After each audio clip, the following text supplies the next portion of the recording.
Hello students, good morning.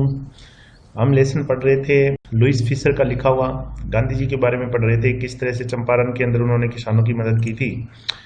तो गांधी जी ने 50% पैसे वापस लौटाने के लिए उनको कहा था, जो जमींदार थे उनको, लेकिन उन्होंने कहा कि हम 25% ही लौटाएंगे।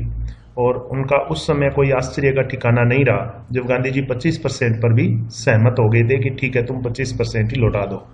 तो 25% पर सहमत क्यों हुए थे, हम आगे बढ़ेंगे आज। देखिए, दिस सेटलमेंट, ये जो समझौता हुआ था, was adopted यूनेनिमसली।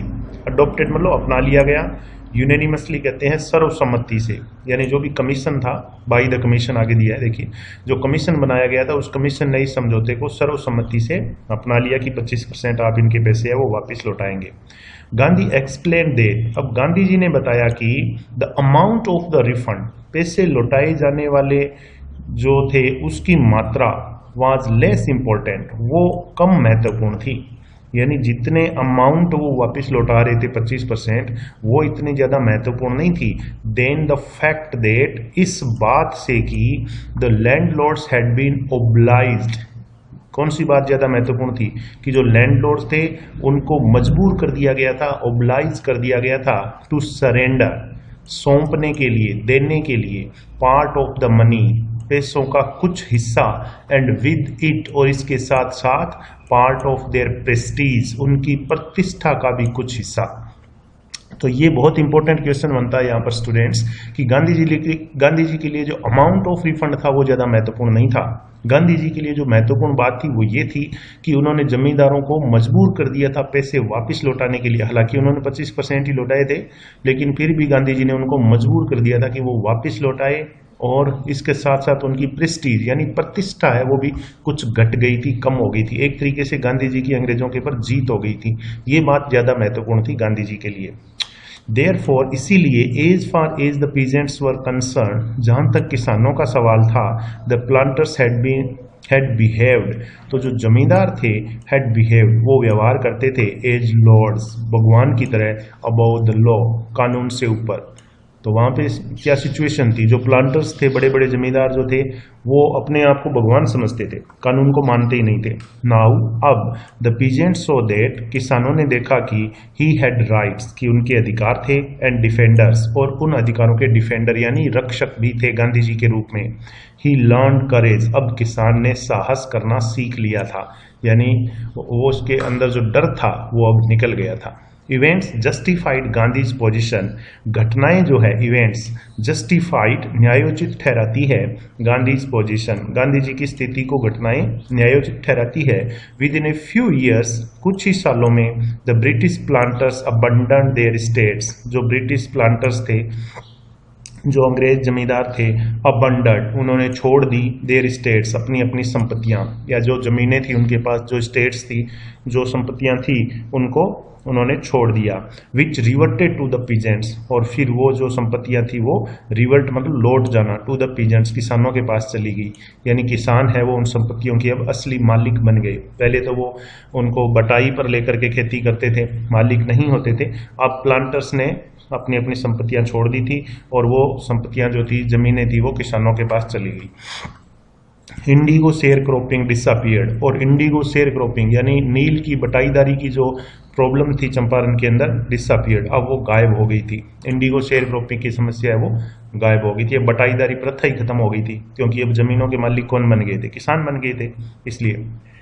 Gandhi never contented himself, Gandhi ji ने कभी भी अपने आप को कंटेंट यानी संतुष्ट महसूस नहीं किया with large political and economic solutions, बड़े बड़े राजनीतिक और आर्थिक हलों से कभी भी संतुष्ट नहीं हुए गांधी जी, राजनीतिक और आर्थिक हलों से। कोई भी राजनीतिक अचीवमेंट प्राप्त कर लेते या कोई इकोनॉमिक अचीवमेंट या सॉल्यूशन, कोई हल निकाल लेते किसी बड़ी समस्या का, तो भी वो संतुष्ट नहीं होते थे, आगे कुछ ना कुछ करते रहते थे। अब उन्होंने इस समस्या का तो हल निकाल ही लिया था कि इंडिगो शेयर क्रॉपिंग की समस्या थी वो खत्म हो गई थी। तो ये नहीं कि वो खत्म करके वापस चले जाएं या बैठ जाएंगे, ऐसा नहीं, ऐसे थे नहीं, वो संतुष्ट होते नहीं थे। आगे उन्होंने क्या किया, he showed the cultural and social backwardness in the Champaran villages.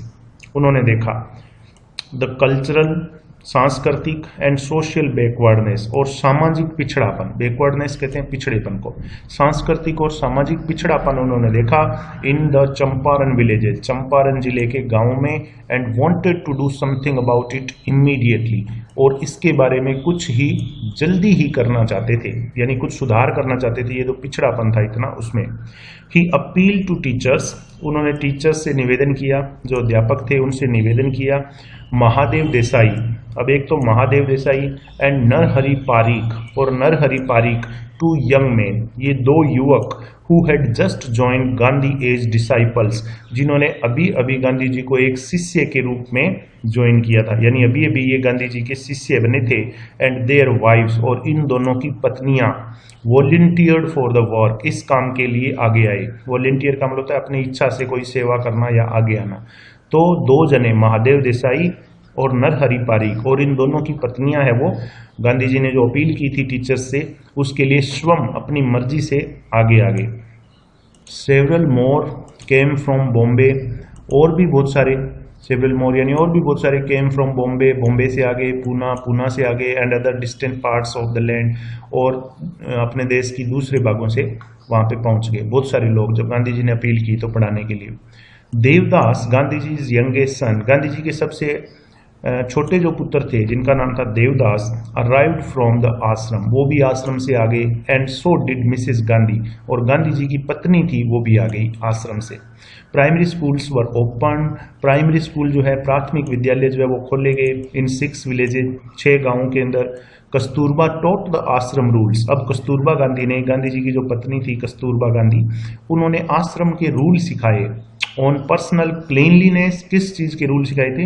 व्यक्तिगत स्वच्छता, पर्सनल क्लीनलीनेस, कि अपने शरीर को किस तरीके से स्वस्थ रखना है, किस तरह से स्वस्थ, अच्छे स्वच्छ धुले धुलाई कपड़े पहनने हैं, साफ सुथरा रहना है। तो वो पर्सनल क्लीनलीनेस की बातें वो किसने सिखाई थी? कस्तूरबा गांधी ने। एंड कम्युनिटी सैनिटेशन, और सामुदायिक स्वास्थ्य, सैनिटेशन कहते हैं स्वास्थ्य को, यानी स्वच्छता को बोलते हैं वैसे तो कम्युनिटी सैनिटेशन यानी सामुदायिक स्वच्छता, यानी अपने समाज को, आस पड़ोस के मोहल्ले को किस तरीके से स्वच्छ रखना है, वो किसने सिखाया? कस्तूरबा गांधी ने।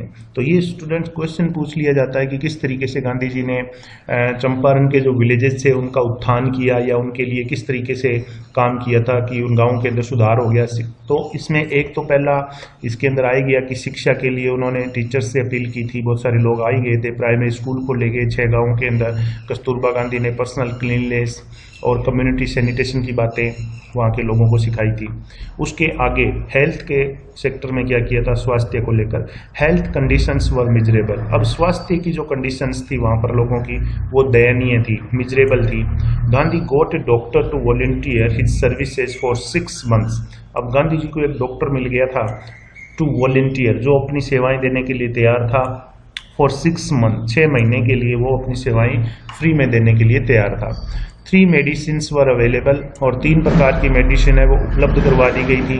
3 मेडिसिन वहाँ पर डॉक्टर को उपलब्ध करवा दी गई। कौन कौन सी मेडिसिन थी? एक तो कैस्टर ऑयल यानी अरंडी का तेल, एक क्विनीन जो मलेरिया की दवा होती है, एंड सल्फर ऑइंटमेंट, और सल्फर का मलहम, ऑइंटमेंट मतलब मलहम। तो 3, castor oil, quinine, sulphur ointment, यानी अरंडी का तेल, क्विनीन और सल्फर का मलहम, ये 3 प्रकार की दवाएं हैं वो उपलब्ध करवा दी गई। Anybody who showed coated tongue, coated टंग मतलब मेली जीभ, यानी मुंह में से बदबू आना शुरू हो जाना, तो किसी की जीभ मेली होती या मुंह में से बदबू आती, was given A dose of castor oil, तो उसको कैस्टर ऑयल यानी अरंडी का तेल है उसकी कुछ बूंदें या कुछ ड्रॉप है वो दी जाती थी। एनीबडी विद मलेरिया फीवर, और किसी को भी मलेरिया बुखार होता, received quinine plus castor oil, उसको क्विनीन के साथ में कैस्टर ऑयल दिया जाता था। एनीबडी विद स्किन इरप्शंस, और किसी को स्किन इरप्शंस होता यानी त्वचा के ऊपर इरप्शंस यानी फुंसियां हो जाती, received ointment plus castor oil, उसको ऑइंटमेंट मिलता और साथ में कैस्टर ऑयल मिलता। तो कैस्टर ऑयल तो तीनों ही बीमारियों में मिलता, मुंह में बदबू आती तो भी कैस्टर ऑयल, और मलेरिया होता तो भी क्विनीन के साथ कैस्टर ऑयल, और स्किन इरप्शंस शरीर के ऊपर फुंसियां वगैरह हो जाती तो भी उसको कैस्टर ऑयल तो दिया ही जाता था, ऑइंटमेंट प्लस में दिया जाता था। Gandhi noticed the filthy state of women's clothes, फिर गांधी जी ने नोटिस किया, देखा द फिल्दी स्टेट यानी गंदी स्थिति, फिल्दी मतलब गंदी, ऑफ वुमेन्स क्लोथ, औरतों के कपड़ों की जो गंदी स्थिति थी वो गांधी जी ने नोटिस की, गांधी जी ने देखा। ही आस्क्ड कस्तूरबा, उन्होंने कस्तूरबा से कहा, उन्होंने कस्तूरबा गांधी से कहा, अपनी पत्नी से कहा to talk to them about it, कि वो इसके बारे में उनसे बात करे, औरतों से। वन वुमेन टुक कस्तूरबा इनटू हर हर्ट, तो एक औरत कस्तूरबा गांधी को अपनी झोंपड़ी में ले गई एंड सेड, और कहा, लुक, देखो, देयर इज नो बॉक्स और कपबोर्ड, यहाँ पर कोई बक्सा नहीं है, कोई संदूक नहीं है, कोई कपबोर्ड यानी अलमारी नहीं है, फॉर क्लोथ्स, कपड़े रखने के लिए। देखो झोंपड़ी में दिखाया कि हमारे पास कोई बक्सा, कोई अलमारी नहीं है यहाँ पे। The sari I am wearing, ये साड़ी जो मैं पहने हुए हूँ, is the only one I have, ये केवल एकमात्र ही है जो मेरे पास है, उस औरत ने बताया कस्तूरबा गांधी को। During his long stay in Champaran, Champaran के अंदर अपने लंबे ठहराव के दौरान Gandhi kept a long distance watch, Gandhi ने लॉन्ग डिस्टेंस वॉच यानी दूर से निगाह बनाए रखी, दूर से निगरानी करते रहे ऑन द आश्रम, आश्रम पर, आश्रम पे भी गांधी जी की एक नज़र थी। He sent regular instructions by mail, regular instruction यानी नियमित रूप से वो इंस्ट्रक्शन भेजते रहते थे, निर्देश देते रहते थे, बाय मेल, मेल के द्वारा। And ask for financial accounts, और आस्क फॉर का अर्थ होता है मांगना, फिनेंशियल अकाउंट्स मतलब आर्थिक खाते यानी हिसाब किताब की जानकारी मांगते रहते थे, आर्थिक खातों की जानकारी मांगते रहते थे। वंस, एक बार, he wrote to the residents, उन्होंने आश्रम के निवासियों को लिखा, that it was time to fill, कि ये अब भरने का समय आ गया है, in the old latrine trenches, कि पुरानी जो लेटरिन की ट्रेंचेज है, खाइयां हैं, उनको भरने का समय है अब। एंड डिग न्यू वंस, और नई लेटरिन की खाइयां खोदने का समय है। अदरवाइज, यदि ऐसा नहीं किया तो the old ones would begin to smell bad, पुरानी जो खाइयां हैं लेटरिन की, उनमें बदबू आनी शुरू हो जाएगी। एक बार ये भी निर्देश उन्होंने आश्रम के अंदर दिया था मेल के माध्यम से। The Champaran episode was a turning point, Champaran का जो घटनाक्रम था was a turning point in Gandhi's life, Gandhi ji के जीवन का टर्निंग पॉइंट था, निर्णायक बिंदु था। व्हाट आई डिड, जो भी मैंने किया, ही एक्सप्लेन, गांधी जी ने बताया कि जो कुछ भी मैंने किया was a very ordinary thing, वो एक बहुत ही सामान्य सी बात है, यह बहुत ही सामान्य सी बात थी। आई डिक्लेयर्ड दैट, मैंने ये घोषणा कर दी कि the British could not order me, कि अंग्रेज मुझे आदेश नहीं दे सकते थे, about in my own country, मेरे खुद के ही देश में। ये गांधी जी ने बताया कि जो भी मैंने किया वो ऑर्डिनरी बात है, बहुत ही सामान्य सी बात है, मैंने केवल ये घोषणा कर दी, मैंने केवल ये कहा कि अंग्रेज है, मुझे मेरे ही देश के अंदर आदेश नहीं दे सकते। आगे गांधी जी बताते हैं, but Champaran did not begin, लेकिन चंपारण है वो शुरू नहीं हुआ था, as an act of defiance, act कहते हैं कार्य को, डिफायंस मतलब अवज्ञा, एक अवज्ञा के कार्य के रूप में शुरू नहीं हुआ था कि गांधी जी ने अंग्रेजों की बात मानने से मना कर दिया था, अवज्ञा के कार्य से शुरू नहीं हुआ था। It grew out of an attempt, ये एक प्रयास के रूप में बड़ा हुआ था, to elevate the distress of large number of poor peasants, elevate का अर्थ होता है कम करना, हल्का करना, डिस्ट्रेस मतलब मुसीबतें, कष्ट, लार्ज नंबर ऑफ मतलब बहुत बड़ी संख्या में, पुअर पीजेंट्स गरीब किसानों की, बहुत बड़ी संख्या में जो गरीब किसान थे उनके जो डिस्ट्रेस थे, कष्ट थे, उनको कम करने के एक प्रयास के रूप में ये शुरू हुआ था चंपारण का जो एपिसोड था वो। This was the typical Gandhi pattern, ये गांधी जी का टिपिकल पैटर्न था यानी विशिष्ट तरीका था। हिज पॉलिटिक्स वर इंटरट्वाइंड, उनकी जो राजनीति थी वर इंटरट्वाइंड, वो आपस में गुंथी हुई थी, with the practical day to day problems, व्यवहारिक दिन प्रतिदिन की समस्याओं से, ऑफ द मिलियंस, लाखों लोगों की जो दिन प्रतिदिन की जो समस्याएं होती थी और व्यवहारिक समस्याएं होती थी, प्रैक्टिकल प्रॉब्लम्स, उनसे उनकी राजनीति है वो इंटरट्वाइंड थी यानी गुंथी हुई थी, वो छोटी छोटी बातों के ऊपर राजनीति करते थे। He was not a loyalty to abstractions, अब उनकी जो लॉयल्टी है गांधी जी की वो केवल कल्पनाओं में नहीं थी, एब्स्ट्रैक्शंस में नहीं थी, ये नहीं कि केवल काल्पनिक बातें करते हैं कि वो वफादार थे, ऐसे केवल लॉयल्टी उनकी एब्स्ट्रैक्शंस के अंदर नहीं थी। इट वॉज लॉयल्टी, ये एक वफादारी थी, टू लिविंग, जीवित, ह्यूमन बीइंग, इंसान के प्रति यानी जीवित मानव के प्रति उनकी वफादारी थी, केवल काल्पनिक वफादारी नहीं करते थे वो। इन एवरीथिंग गांधी डिड, जो कुछ भी गांधी जी ने किया, मोर ओवर, उससे भी ज्यादा, he tried to mould new free Indian mould का अर्थ होता है आकार देना, रूप देना। उससे भी ज्यादा उन्होंने क्या किया, उन्होंने एक नए आजाद भारतीय को आकार देने की कोशिश की। He tried to mould a new free Indian, एक नए आजाद भारतीय व्यक्ति को आकार देने की कोशिश की। हु कुड स्टैंड ऑन, जो खड़ा रह सकता था, ऑन हिज ओन फीट, अपने पैरों पर, एंड दस मेक इंडिया फ्री, और इस प्रकार गांधी जी ने इंडिया को फ्री करवाया था, आजाद करवाया था। यानी उन्होंने भारतीयों के अंदर साहस भर दिया था, भारतीयों को अपनों पैरों पर खड़ा कर दिया था, और इस तरीके से उन्होंने देश को आजाद करवाया था। Early in the Champaran action, Champaran episode जो था, चंपारण जो घटनाक्रम था, उसके शुरुआत में Charles Freer Andrews, the English pacifist, ये कौन था चार्ल्स फ्रियर एंड्रयूज? ये था इंग्लिश पेसिफिस्ट। पेसिफिस्ट कहते हैं शांति दूत को, कि ये एक अंग्रेज शांति दूत था। Who had become a devoted follower, devoted follower कहते हैं समर्पित अनुयायी ऑफ द महात्मा, वो महात्मा गांधी का एक समर्पित अनुयायी बन गया था ये Charles Freer Andrew.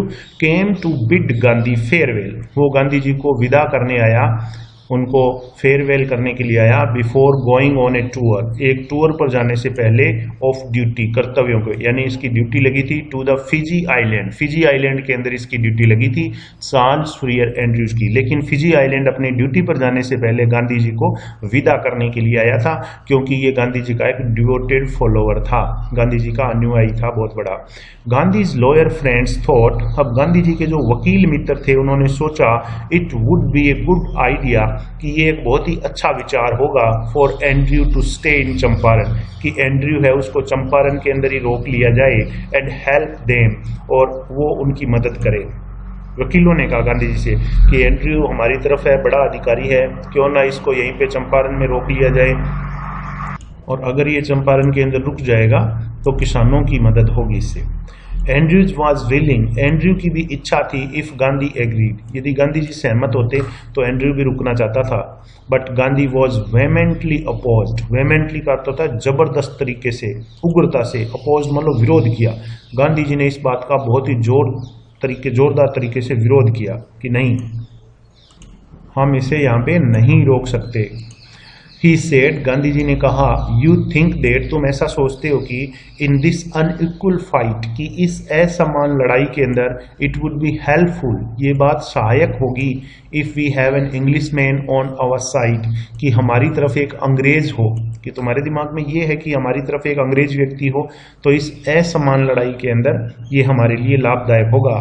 This shows the weakness of your heart, Gandhi ji ने कहा कि ये बात तुम्हारे दिलों की वीकनेस को दिखाती है, यानी तुम कितने कमजोर हो अंदर से, ये बात दिखाती है, वकीलों से कहा गांधी जी ने। द केस इज जस्ट, जो केस कोज है, sorry, the cause is just, कि जो कारण है जिसके लिए हम लड़ रहे हैं, इज जस्ट, वो है जस्ट, यानी न्यायोचित, बिल्कुल सही कारण के लिए हम लड़ रहे हैं। And you must rely upon, और तुम्हें निर्भर रहना होगा, योर सेल्फ, अपने आप पर, टू विन द बैटल, ये युद्ध जीतने के लिए तुम्हें अपने आप के ऊपर ही निर्भर रहना पड़ेगा। You should not seek a prop, seek का अर्थ होता है तलाश करना, प्रोप कहते हैं सहारे को। You should not seek a prop, तुम्हें एक सहारा नहीं तलाशना चाहिए in mister Andrews, mister Andrew के अंदर, because he happens to be an Englishman, क्योंकि वो एक अंग्रेज है इसलिए। He had read our minds correctly, Gandhi ji ने हमारे दिमाग अच्छी तरह से पढ़ लिए थे। राजेंद्र प्रसाद कमेंटेड, राजेंद्र प्रसाद ने बताया कि गांधी जी ने हमारे माइंड्स को बहुत अच्छे से पढ़ लिया था। And we had no reply, और हमारे पास गांधी जी की इस बात का कोई जवाब नहीं था। गांधी इन दिस वे, इस तरीके से गांधी जी ने टॉट अस, हमें सिखाया, ए लेसन इन सेल्फ रिलायंस, एक पाठ सिखाया हमें, एक शिक्षा दी हमें सेल्फ रिलायंस की, आत्मनिर्भरता की एक शिक्षा दी। आत्मनिर्भर बनने के लिए हमें प्रेरित किया। सेल्फ रिलायंस, आत्मनिर्भरता, इंडियन इंडिपेंडेंस, भारतीय स्वतंत्रता, and help to sharecroppers, और बटाईदारों की मदद करना, वर ऑल बाउंड टुगेदर, ये सभी चीजें आपस में जुड़ी हुई थी, आपस में बंधी हुई थी। यानी आत्मनिर्भरता, इंडियन इंडिपेंडेंस और हेल्प टू शेयर क्रॉपर्स। अब चंपारण गांधी जी क्यों गए थे? शेयर क्रॉपर्स जो थे उनकी मदद करने के लिए गए थे, और शेयर क्रॉपर्स जो थे उनके अंदर गांधी जी ने क्या किया, जोश भरा, और उनके अंदर जो अंग्रेजों का डर था वो बाहर निकाल दिया, और उनको साहसी बनाया, और उनको सेल्फ रिलायंस सिखाया, यानी आत्मनिर्भर बनाया। और इस तरीके से उन्होंने इंडियन इंडिपेंडेंस के अंदर महत्वपूर्ण भूमिका निभाई थी। तो स्टूडेंट्स, ये था लेसन जिसका हिंदीनुवाद आपने पढ़ा है और ये लिखा है लुईस फिशर ने, इसके राइटर हैं। तो आपको हिंदीनुवाद समझ में आ ही गया होगा। तो कोई आपके सुझाव हो तो कमेंट करें और प्लीज़ मेरे चैनल को ज़रूर सब्सक्राइब कर लें, क्योंकि और भी लेसन मैं इसके ऊपर डालता रहूँगा। ग्रामर का कोई टॉपिक हुआ या कोई दूसरा इम्पोर्टेंट इंग्लिश से रिलेटेड कोई भी टॉपिक होगा, मैं अपने चैनल के ऊपर डालता रहूँगा। तो प्लीज़ आप मेरे चैनल को सब्सक्राइब जरूर कर लें। Thank you.